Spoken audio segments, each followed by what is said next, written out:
በሞጆ ቅዱሳን ጴጥሮስ ወጳውሎስ ቁምስና የአስተርዮ ማርያም ዓመታዊ ክብረ በዓል በታላቅ መንፈሳዊነት ተከበረ።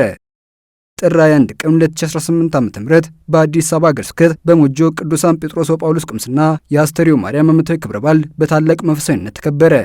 የዕለቱን መስዋዕት ቅዳሴ የመሩትና ቃል እግዚአብሔር ያሰሙት ብፁዕ ካርዲናል አቡነ ብርሃነ ኢየሱስ እመቤታችን ቅድስት ድንግል ማርያም በመጀመሪያ ደረጃ የመረጣት የወደዳትና ያከበራት እግዚአብሔር ነው። ማነው የፈጣሪው እናት መሆን የሚችል? እመቤታችን ብቻ ናት። እርሷ ንጽሕት ስለሆነች እግዚአብሔር የወደዳት ያከበራት ስለሆነች ጌታችን ኢየሱስን የወለደች እናት ናት። ዛሬ የምናከብረው ክብረ በዓል ጥር 21 በዘመነ አስተርዮ እመቤታችን ቅድስት ድንግል ማርያም ያረፈችበት የሞተችበት ዕለት ነው ሲሉ የዕለቱን ቃል እግዚአብሔር አሰምተዋል። እመቤታችን የጌታችን የመድኃኒታችን ኢየሱስ ክርስቶስ እናት ብቻ ሳትሆን የእኛም እናት ናት። እኛም እመቤታችንን በብዙ ስሟ እንጠራታለን፣ እንወዳታለን፣ እናከብራታለን። በመሆኑም እግዚአብሔር ለሀገራችን ኢትዮጵያ ሰላምን፣ ፍቅርን፣ ህብረትና መከባበርን እንዲያድለንና ክፉን ከኛ እንዲያስወግድልን በእመቤታችን አማላጅነት እንማጸኗለን በማለት የዕለቱን ቃል እግዚአብሔር አጠቃሏል። በዕለቱ ለሚስጥረ ቁርባንና ሚስጥረ ሜሮን ሲዘጋጁ የነበሩ ታዳጊዎች ከብፁዕነታቸው እጅ ሚስጥራት ተቀብለዋል።